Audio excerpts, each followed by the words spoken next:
everyone. I am here with John Chastanet. He was one of the players in our top table here at the end of Capital City Bloodbath.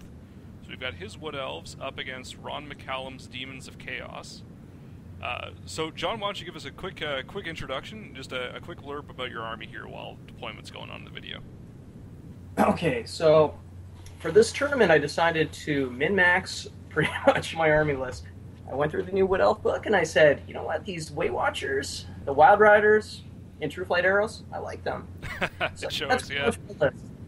All right. So, real quickly, I guess my list was 3 units of Glade Guard with Trueflight arrows. One had a command, one was up to 17 models, the other were 2 units of 10.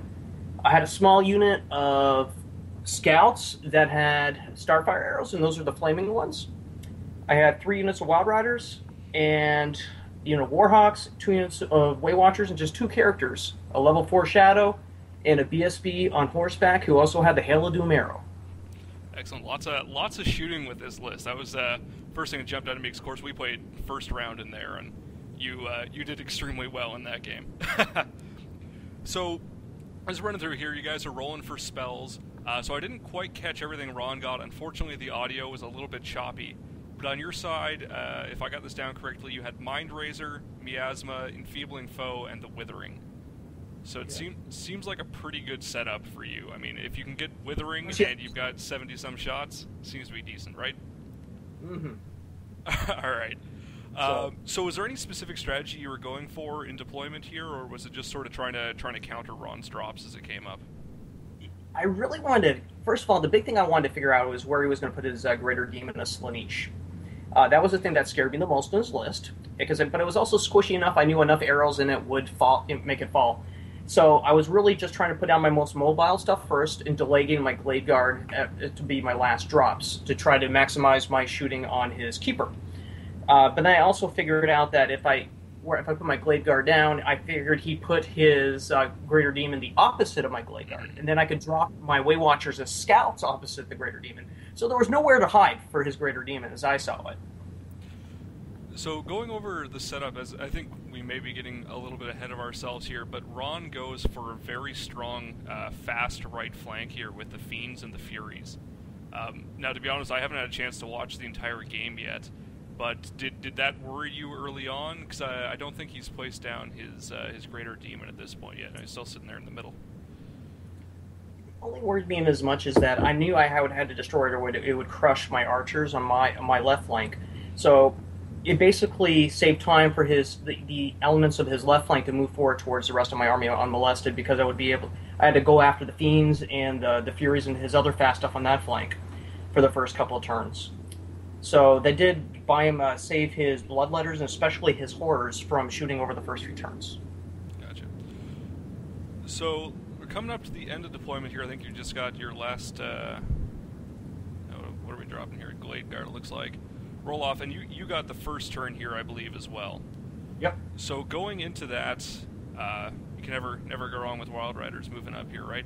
What were you trying to do first turn? Because it looks like he ended up dropping the Greater Demon straight in front of your Glade Guard there. Well, it was right in front of my Waywatchers. Waywatchers, pardon me, yes. Yeah. As it was to come up the first turn, there was some disagreement about the hill, whether it constituted more than 50% blocking of his Greater Demon, and then giving the Greater Demon hard cover. And as from my angle, I thought it was slightly less. We ended up dicing off on it. Okay. He got cover, so fair enough. All right. So for anyone watching who's not familiar with that term, basically if there's ever a rules disagreement and it's something that seems to be pretty reasonable, roll a dice. 1 to 3, it's your opponent's choice. 4 to 6, it's whatever you've called it. It speeds things up. If you don't want to get a judge involved or have to deal with the time around that, it's usually a really good way to deal with it. So we're going into your movement phase here. What are you trying to do here? So you've got your Wild Riders and Eagles coming up. Looks like the Eagles are just trying to sort of block off the charge into your Glade Guard there from the flank. Yeah, essentially I always view my Eagles as mobile. I call them my chess pieces. They're there to die and to be sacrificed and to redirect as needed. The Wild Riders, I moved forward just far enough where it'd be a very unreasonable charge for his units to hit the Wild Riders, but any movement forward he did would just be right ready to get charged back by the Wild Riders. So he was really hesitant to move a lot of his blocks forward immediately. No one wants to get charged head on by Wild Riders. Yeah, that's very true. Yeah, you have a lot of those in your list. What did they work out to? 23 here, I think? Correct. So yeah, there's definitely some pretty deadly combinations you can get if you're able to get one or two, God forbid three, into a single block here. So we're just about to get into Ron's turn 1 here after the magic and shooting coming up. So going into this, you had faced several other opponents. I'm trying to remember what all it was. You had faced Vampire Counts. You'd faced me, also Vampire Counts. I think you played John Suckert for the other Vampires list. Who else did you have up there on top table? On top table, I believe we played on table 3 or 4 to start on first round, correct? Yeah, table 4, I think. Yeah, and then subsequently, so many great opponents. I know I played Jason Hutchison. I think he was game 3 of the day. Okay. I played this gentleman, I believe his name is, I know his last name is Defoe. I want to say Eric Defoe. Okay, could be. I'd have to take a look over the list. He had an Empire army. Oh, okay. So, I did very good in that game. That was the first game on table 1. And so this third game on table 1, so round 3, I believe, was against Jason Hutchinson. Yep. And game 4 was against a person named Ricky, who was running Bretonians. Oh, wow, okay. So it was a very good mix of stuff the first day. And then the second day, it was John Suckerts with his VC. Yep. And then Ron McCallum in this game with his Demons. So that's an interesting trip at top table, because looking over the results there, neither the Bretonians or the Empire players did particularly well overall in the tournament. So it looks like they had very strong first and second games to get up there, and then sort of fell off. You cursed them for the rest of the tournament. All right, so we're into Ron's movement here. So he's got his Furies and the Fiends up on your left-hand flank, so the bottom right as we're watching the video. Sort of blocked off the Wild Riders, at least from a direct charge, since they'd have to pivot and go through that other block of Furies up towards the center of the camera. So then further up the table, we got the Bloodletters that moved up, Beasts of Nurgle acting as basically the best tar pit they can be, which is usually fantastic, blocking off any sort of access to the pink horrors back there. Yeah. So what do you remember from this as being Ron's sort of strategy moving forward? Was it just try to shut off your flank and charge in with his big units, or was there some more finesse that was going towards it? Yeah, I think he knew that I didn't want to tangle with the Beast of Nurgle, of course, and by putting him that far forward, I think it was nigh impossible to get my Wild Riders at his Bloodletters or his Horrors.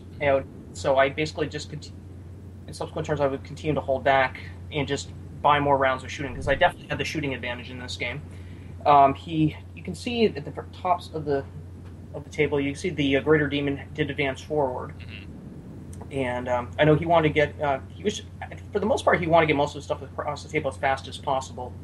So he wasn't, I guess he was calling my bluff, I guess, about the Wild Riders. I made it look like I was ready to charge, but, I'm very hesitant to charge them overall. I only charge them if I absolutely know I can massacre something, and especially Beast of Nurgle, I'm not going to blow through that one round. I'm going to do some damage to the Beast of Nurgle, but they're going to come back and they're going to destroy the Wild Riders. Yeah, they're a very tough opponent. I'm trying to remember the stat line on their toughness 5, 3 or 4 wounds, regeneration. Yep. You don't get bonuses for flank or rear charge against them. -1 to hit them. Yeah, and of course Mark and Nurgle as well. So yeah, they're a very tough customer, even for stronger elves like Wild Riders. Yep. So I noticed there was another unit of pink horrors that came into play up here on the corner. So you'll have to forgive me. How did those come in here? I must have missed something. Oh, it's that magical Reign of Chaos table. If you roll boxes, you get to create a unit.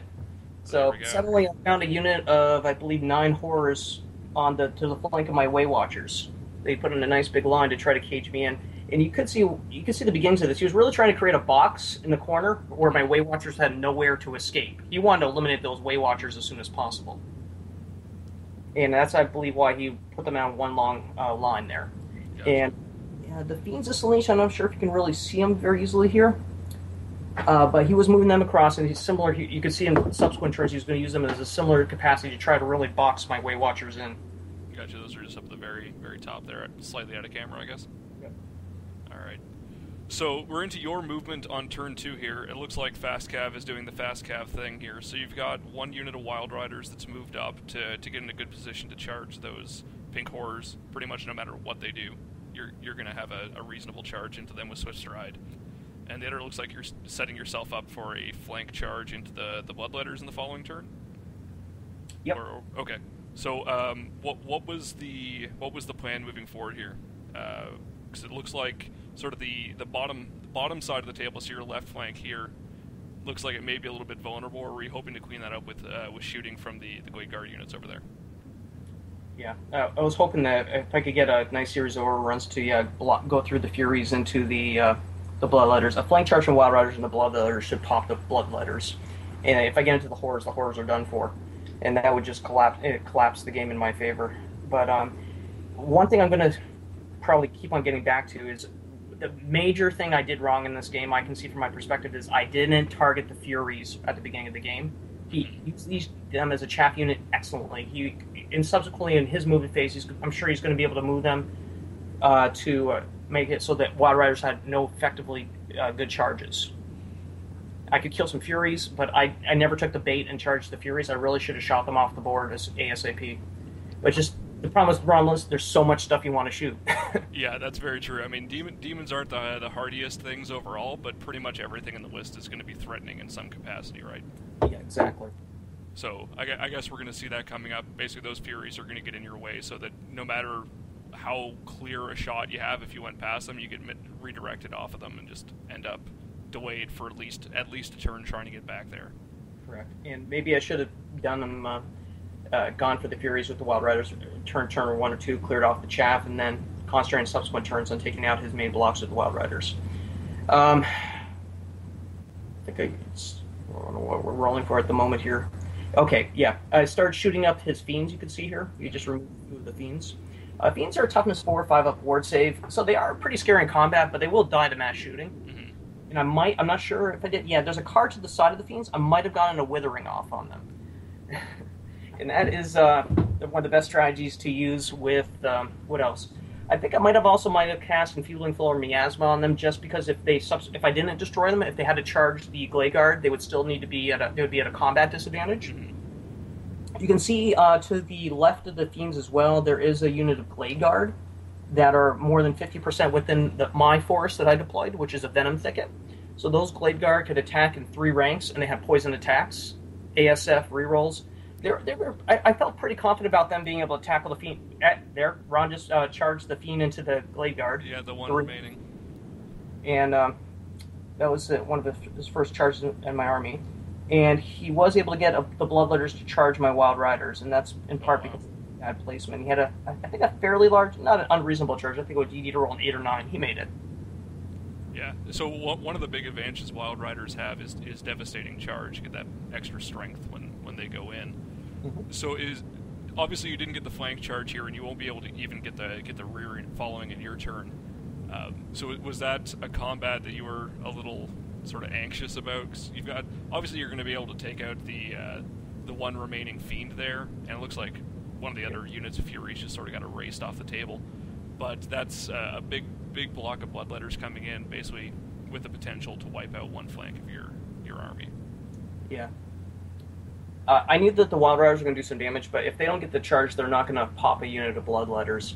In fact, if I'm correct, I do believe I might have even won the first round of combat, but subsequent rounds I started losing by 1 or 2 just because of static combat res, and eventually the Wild Riders would break and go through my Archer bunkers, which are behind. But I still have my Eagle available, and I believe coming up I was going to get that ready to protect for the overruns from the Bloodletters. So it looks like up at the very top here, we've got some other stuff moving up. So the blank base that's just up next to the horrors there, that was one of Ron's skull cannons that fell apart, right? Yes. Okay. The skull cannon had a pretty rough tournament, apparently. Yeah, so he was just using the base for the skull cannon. Yeah, that was actually one of my pivotal... I was really trying to get out the skull cannons. If I can charge a skull cannon with the unit of Wild Riders, I can pop it. If I get charged by a skull cannon with my Wild Riders, the Wild Riders are gone. Mm-hmm. So they need to get the charge on that. And as you're going to see coming up, Ron was able to get that advantage on me, and in part because of his he was very good at maneuvering his other units to prevent overruns and to give me unfavorable charges into Furies. Gotcha. So yeah, even in this setup here, if you had charged into those Furies, you would basically be overrunning into your own unit and then preventing yourself from charging the following turn, right? Yeah. So yeah. So up at the top here, we've got the Beast of Nurgle that have moved up, and I believe we've got the base of the Greater Demon just up at the very top there. So this is looking pretty grim at this point, I would say. What were your thoughts at this point? I wasn't terribly worried at this point because I know the Greater Demon I had the Greater Demon just where I wanted him. Okay. My Waywatchers were ready. Now he was not behind cover, and I still had 20 Waywatchers. Okay. Shots coming up. So let's see. I think we're resolving the Wild Rider Bloodletter combat. You see, I still rolled a bucket of dice there, even though I got charged. Wow. Yeah. So Wild Riders, you still have 4 attacks per model, even on the turns you don't get charged. That's pretty sick. That's true, right? They still have Frenzy. Yeah, and I'll tell you, I've had plenty of games so far where I purposely baited people into charging Wild Riders head on. For example, with Dark Elf Warlocks, thinking, I'm going to get these Wild Riders, and the Dark Elf Warlocks get obliterated. Yeah, I can imagine. So, that's pretty good. So in this type of scenario, let's say there's other Wood Elf players watching this, and they find themselves in a similar favorable position. What's your choice utility for the Wild Watchers? Because I know they have, the Waywatchers. I know they have multiple different types of attacks they can use. They ignore armor and a few others, right? Or is it just the one? There's 2. They can either ignore armor or they can multi-shot. Okay. So in that case, you'd almost definitely want a multi-shot, right? Because you'd only have the 5+ ward on the Greater Demon. Greater Demon, I definitely want to go for the multi-shot. Yeah. And okay, we're getting into my turn, I believe, here. And I believe I'm realigning everything to the Wild Riders. I forgot they won or lost, but they held. Okay. So they're on me with the Bloodletters. They did some damage on the Bloodletters. I believe I got charged by one of the Skull Cannons into my Wild Riders during his turn from an overrun. I'm not sure precisely that transpired, but yeah, bad placement on my part, I believe. Yeah, I think what happened there was I believe he had charged possibly the turn before. It looked like you had lost combat and moved back. He pursued and just didn't quite catch. And I was able to move the Wild Riders yet again to... Okay, I did move another unit of Wild Riders to get a flank charge, set up a flank charge on the Horrors. And I didn't very...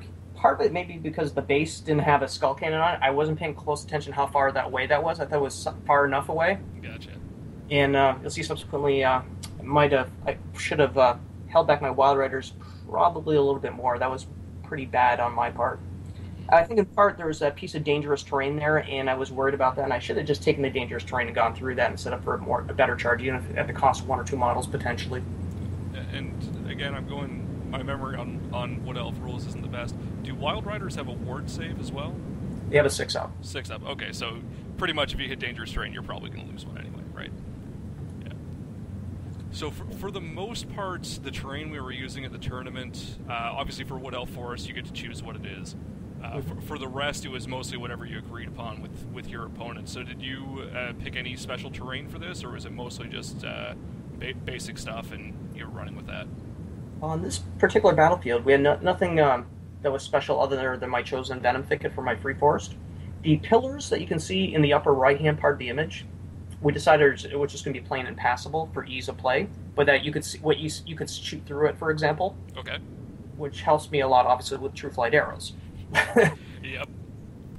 But the rest of it was just normal forest, normal hills, and there was like a little ice flow on the left-hand part of the screen that we treated just as difficult terrain. Okay. Dangerous for cavalry. All right, so nothing too crazy. I think that was probably the trend overall for the tournament. It's one less thing to have to worry about, right? Like I know we had one table that had a giant pool of lava on it, for example, back over on the tables I was playing at. So I think it was table 18 or something. But yeah, it ended up just being used as dangerous terrain for just about everybody. I like that, yeah. All right, so looks like we've got some more rolling here. We got a great shot of Ron's back here. So we did set up the camera. It was specifically for the last game here. So obviously you guys are very much into it. So yeah, I think we kind of forgot the camera was there. Hey, that's fine. I think that's probably the only shot until the beer comes out later on. So we got. Yeah, go ahead. Sorry. Yeah, okay, so we're in the Bloodletter Wild Rider combat again here. If I am correct, I do believe the Greater Demon got shot in the shooting phase right before that. Yeah, it looks like he's off there. Said, surrounded him, unloaded 40 shots on him, and I believe I did have a Withering off on him from the magic phase. The running joke was, so what was your strategy for the tournament? 6 dice the Withering. That. Yeah, I remember that from our first game. So right now we're going to use a tactic called strategy. 6 dice the Withering. If it works, right? Yeah. And it treated me very well. Actually, one thing I do say, anytime you do well in a tournament, there's going to be an element of luck. And I did have a few irresistible forces throughout these games, and I didn't have any irresistible force that really cost me the game. Where, I had no dimensional cascades that were too severe. I think I had 1 dimensional cascade in this game, but I rolled the 4+ to ignore it. Okay. So. All right, excellent. Yeah, that is pretty lucky. I know there were several people that had their level 4s die on turn 1, trying to even do things simpler than that. So I know I had my fair share of bad luck with a lot of the magic phases as well, just rolling 5 1s or something and then miscasting on the next attempt. So it looks like things are getting cleaned up pretty well here. You've still got all your Glade Guard on the bottom right part of our shot here. You've got your Waywatchers up at the top. All 3 units of Wild Riders have been whittled down a little bit, except for I think the one up on the top left. But for the most part, we've got all the units still on the table. Nice little shot of Clarence's shoulder there as well. He was one of the other players up near the top table. I think he finished 6th overall with his Dark Elves. He's running a fast cap list. We have an interview with him in another one of the videos. Yeah. It was kind of a new experience too, playing at a game where I actually had about 6 or 7 people watching it. It was just funny. Towards the end of our game, I think there was quite a little crowd around it. Yeah, you guys became quite the celebrities. I mean, most people in this area know Ron already. He's famous or infamous, whichever way you want to look at it. But yeah, you came in and you just parked yourself at this table. Just sat there for pretty much the whole tournament after that first game. So you made quite the name for yourself up here. For those that didn't know you already, I know you've been coming out to a lot of tournaments up in Canada for a while. I think this was only my second Canadian Warhammer tournament so far. Okay, well, I know we've had guys that have gone down to the Green Mountain Voice events. Chris and Ron and Will at some different events. They were at the Unplug, and Andrew. So, right, yeah. All right, so it looks like the Skull Cannon came in, and it did some pretty serious damage to your Wild Riders there. Took off a couple of them. Yeah, you completely busted them. They were just gone. So we must be coming into, I think, turn 5 here at this point. Yep, and this I think that was the end of Ron's turn, because you can see that was the results of the Skull Cannon game that charging the Wild Riders I had set up to charge the Orders, which bad placement on my part. I gotta respect the hell out of those things. During my phase coming up here, I do know you can see the Bloodletters finished off the Wild Riders. However, I believe he had a pretty sad pursuit roll of the Wild Riders and rolled a 3. Okay. And he was still right there, ready to be shot by 3 units of Glade Guard. And so if you see those, there's 2 little buildings in the lower right-hand part of this screen. And that house, I parked a unit of 10 Glade Guard in, and they basically shot out of that house for the entire game. The little bunker for them, right? And the forest, my bigger unit of 17 Glade Guard were in the forest, and I had a smaller unit of 10 to the right of the forest on my flank. And during the magic phase here, I think that might have been my 6 dice the Withering for that turn. And that was on to, where was your wizard here? Yeah, it was in with the Glade Guard? Yeah, with the Glade Guard in the forest. That way I also get the +1 to cast, because she gets the protection of I think it's protection of the ancients, when you get +1 to cast from any lore when you're in a forest. Right. So, and, I put the card down, so I think I brought those Bloodletters down to toughness 1 or 2, and I just started unleashing. You see me rolling all those dice there, I believe I just started unleashing hell on those Bloodletters. And pretty soon I think, there's Ron rolling war dice. And I think we were just keeping track of how many Bloodletters I killed instead of removing models. And it looks like you got all of them there. Yep, there they go.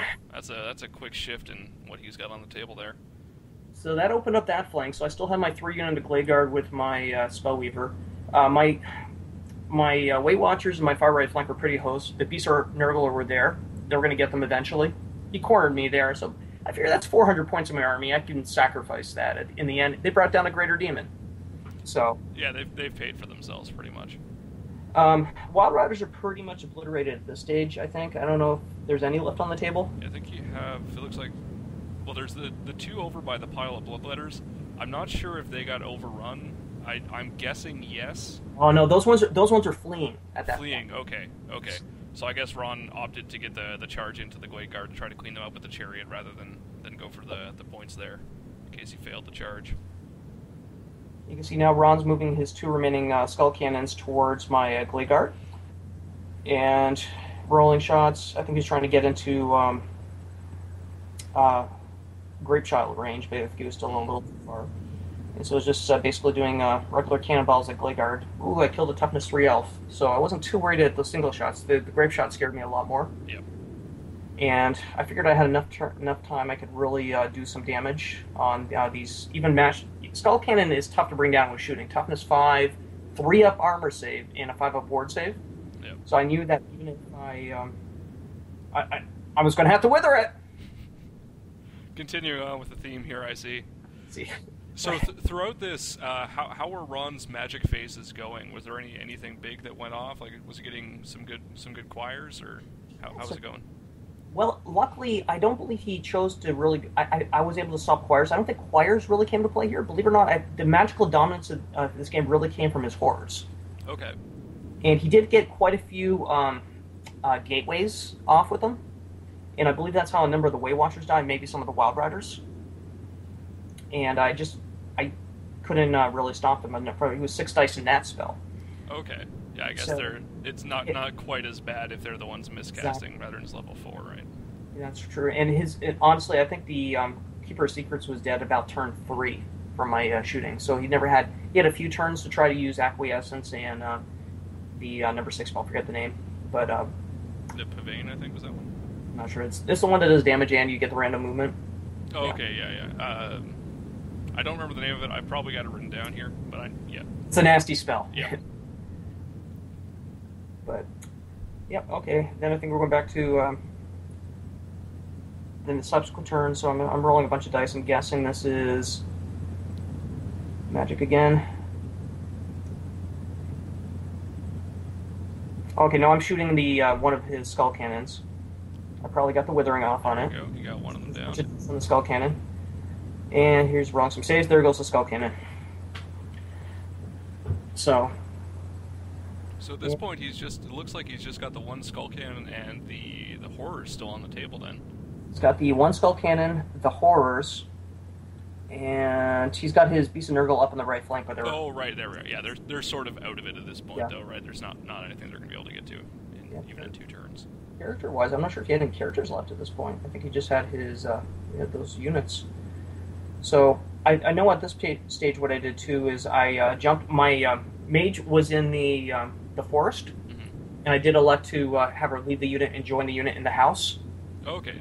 Because I figured in case the skull cannon got in charge that unit, they wouldn't be able to kill the mage in there.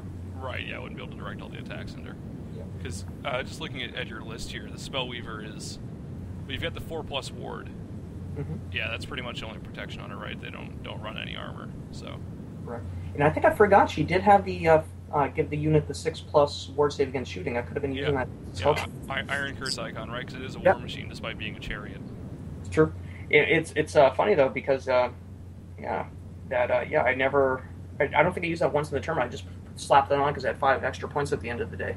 Yep. Yeah. So it looks like this is actually coming down to be pretty close here. So you've got your level 4 and your unit of Glade Guard in the house. Yep. And doesn't look like much else left here on the table. And all he's got, of course, is the skull cannon, the horrors, and the beasts. Beasts, yes. So this must have been pretty close towards the end here. We're just getting to the end of it, actually. So see how it wraps up. I think Ron had last turn, right? So bottom of 6 because you went first. See, there's actually, I believe, 2 Glade Guard left in the unit in the forest, and 1 Glade Guard left in the unit to the right of the forest. and I have the unit of 10 Glade Guard with the Mage in the house.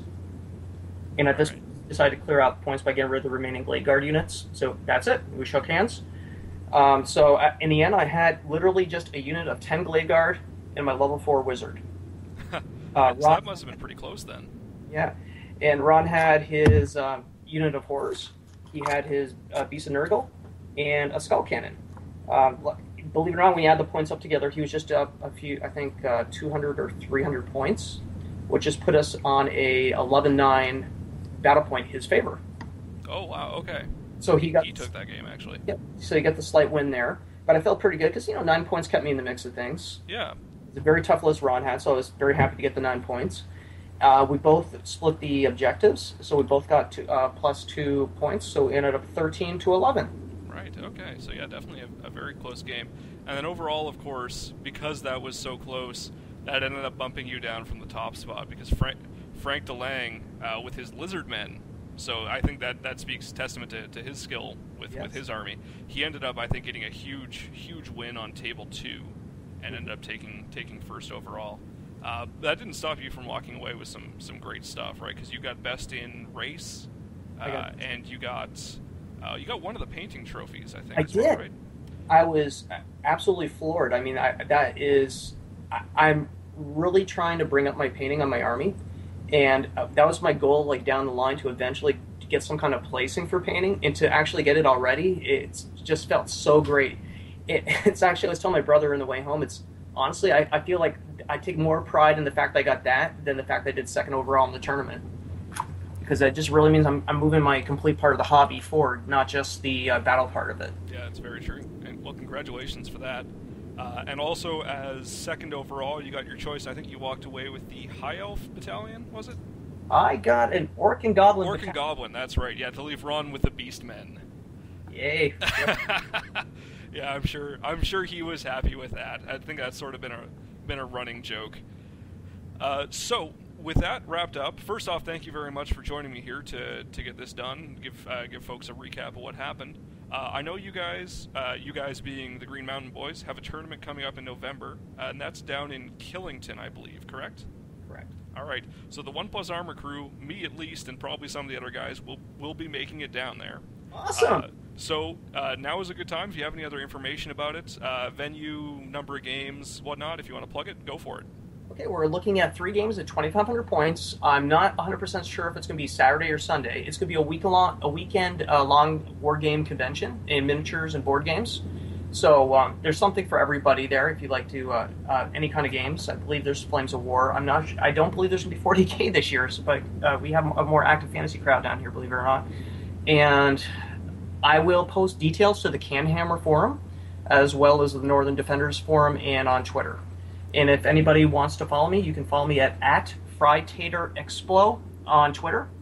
And I do post any kind of tournament news for Vermont over on there. And where we're located, we're a pretty short drive from Montreal. Any folks in the Montreal area, it's under 2 hours. Ottawa, it's maybe a little over 3 hours. So it's definitely worth coming down here for if we do a weekend event. I think we have a pretty good community here. We like to share it with others, and we're trying to hopefully grow. I really like to grow the international scene here too. It's nice seeing a lot of the Canadian people coming down to the Unplugged, for example. And I really hope to encourage a lot of other people to go to the Capital City Bloodbath next year. I can attest that it was a great time. Fantastic. Well, thank you very much for joining us. For any of the tournament info that you send out, we'll be sure to retweet or get up as a video or something on our Facebook page. So we'll try to get a couple people down there from this area. I'm sure the Canhammer guys will show up as well, hopefully, and if not, we'll force them to. We'll make sure it happens. All right. Anyway, thank you very much, John, and congratulations once again. Thanks, Logan. All right. Have a good night.